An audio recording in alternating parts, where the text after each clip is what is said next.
Hi, it's Peter Pepper Food, back again with a little recipe for you. And in today's video what we're going to make is tomato and apple relish, which is a little bit different, a bit unusual, but I think you're going to love it. So let's hop into it.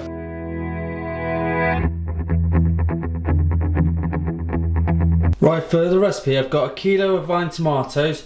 I'm going to get rid of the vines, but it's a lot better on the vine.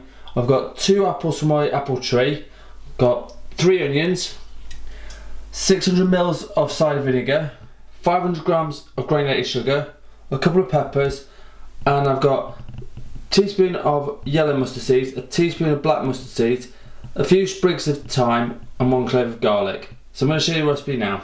Right, so first things first, all I'm going to do is get the sugar into a large saucepan, the cider vinegar, again, straight into the pan.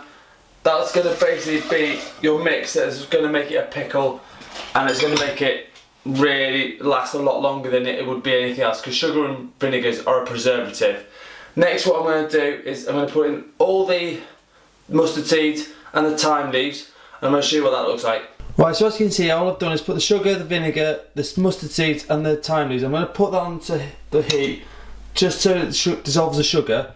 And then what I'm also going to do is I've literally just prepped up everything. Looks a bit of a mess, but it's fine. So the onions, the apples, the peppers and the tomatoes are all going to go in my old food processor. I love this old food processor. It's vintage now, but it still works like a charm. And I'm going to pulse it up all into a nice puree, and then I'm going to put it in to the mixture of cider vinegar and the sugar. Right, so as you can see, what I've done is I've pulsed it up, so it's still got some texture in it, but it's got quite small, and that's going to make the best relish ever. Right, so this is what it looks like once it's been pureed up. So all I'm waiting for now is for my sugar to dissolve into the vinegar, and literally I'm going to pour all this into the pan, and then like I say, it takes about half an hour, 45 minutes to let it cook down. I'm also going to show you how to sterilise the jar. This is my old big old jar, which I love, and that's going to be sterilised as well. And then all I do is pot it up and it's ready for the store cupboard. Right, so it's had about 7 minutes and the sugar's now near enough dissolved. So what I'm going to do now is pour the pulp that's going to go in there, and then literally on a medium heat I'm going to let it cook down gently for half an hour, maybe 40 minutes. It should go nice and thick and gloopy, sorry, and then it'll be ready to be potted up in a nice sterilised jar. Right, so as you can see, it's a pretty full pan. I've just turned it down to a medium heat, and I'm going to literally leave the lid off because I want it to boil some of the liquid away, which is what you want, to let it thicken up. Smells incredible.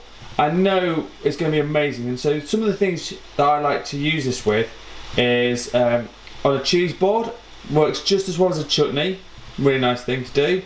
I also like putting on burgers. Also goes well in cheese toast. I think most of my things seem to go well with cheese toasters. Don't know why, it just does.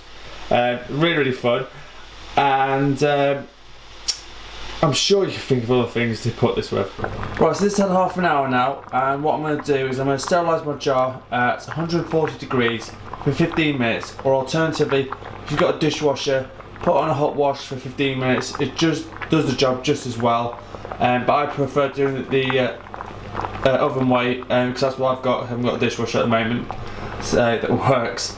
So I'm going to leave that another 15 minutes, and then that nearly looks like it's nearly ready to go. Right, so it's now at the point of having about 40 minutes, and it's now getting nice and thick and goopy. So gooey and nice and thick. You can see how thick that's getting. I've got another 5 minutes, so I'm going to leave it 5 more minutes just while I'm finished sterilising my jar. And that's in the oven.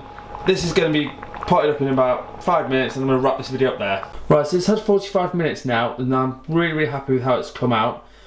Over here I've got my sterilised jar with my old jam funnel, which is always cool. So I'm just going to literally ladle it in very gently. It's all hot to hot, so that's what you always want to be doing. And then what I'll do is just put the airtight seal on it, and that's all we need to do. Leave it to cool, and then it's ready for the store cupboard.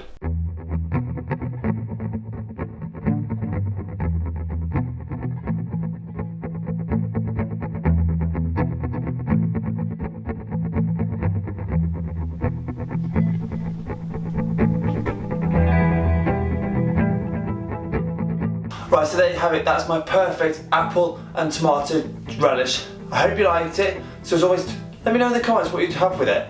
Be really interested to know. and also hit the subscribe button and notification bells to join the food family. So as always, you legends, I love you, you're amazing. Peace out.